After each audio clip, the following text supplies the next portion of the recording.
addiction and, how do you break free from it, it is possible, folks. It really, really is, like I know most people, when they think about addiction, they think about, groups that people go to, whether it's CA, cocaine addiction, or AA and stuff like that, And these do great work. They're good people, and you have weekly meetings to keep you on track, to keep your will and power up, But for most people that I deal with, they're doing great until something triggers some emotional sort of hurt or anger or frustration, possibly in the life that they're living at that moment, or trigger stuff from the past, which just breaks the will and the power to continue. And then they'll have they'll fall off the wagon for a while, and stuff like that.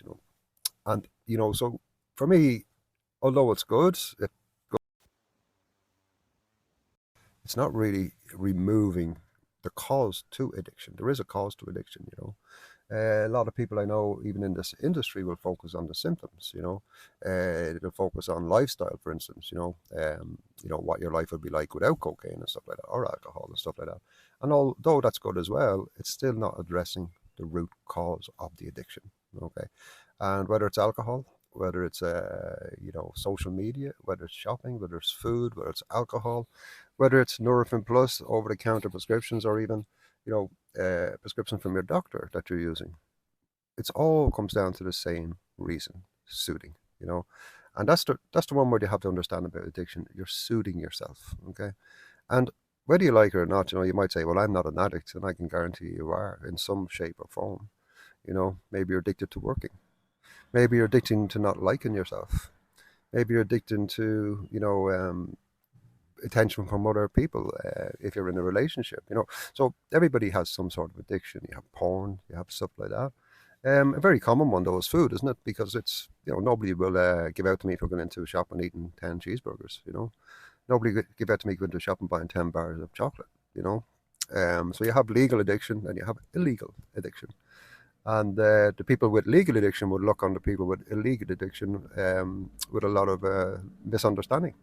That they're criminals or they're bad people. They must come from a poor background, or traumatized background, and some of that's true. But you have people on cocaine in D4. You have politicians, doctors, lawyers, barristers. You have judges. Because everybody has an addiction. And as I say, some is legal, some is illegal. So, what is the purpose of an addiction? It is to emotionally soothe you. If you think about it, most like I was dealing with ladies there last week with wine, addiction to wine, drinking a lot, that was causing them a lot of damage physically and mentally and stuff like that. And when it comes down to it, busy, busy, busy life running around, and as long as you're distracted and you're busy, busy, busy, you're fine because you're not in here, you're outside. You know, you bring the kids to football, school, shopping, whatever work you're doing, and so on like that.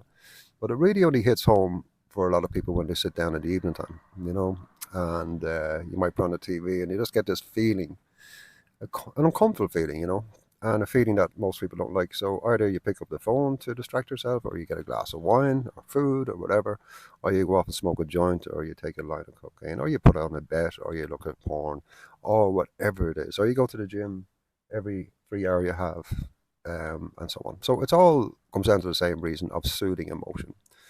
So in order to get real help, you have to soothe that emotion. You have to remove what's not soothing the emotion. You have to deal with what is causing that person, that when they're alone by themselves, that they're not happy or they're not soothed. What is causing that, and that comes from within the subconscious mind. Okay, and so when I work with clients, that's what I do. I would deal with the cause, not the future, not a lifestyle side of the issue you're having with your addiction, but the reason why you have to soothe. Because when you deal with that, you allow the client to go into a natural state of peace. I have many, many clients, cocaine, and it's an incredible thing. It's always goes back to some sort of trauma from childhood. Always does, and some is quite horrific. I've dealt with clients who's 7 years of age witnessed their father hanging from a rope. I've dealt with everything. But then I've dealt with the simplest stuff as well. Like nothing that dramatic that it would sound like, but it doesn't take much to hurt a child or break a child. It really doesn't. Very simple. And everybody carries hurt. Everybody carries some sort of anger, unfairness, and injustice, and that's what we have to deal with. And that's what we do in the process, and it's quite quick as well.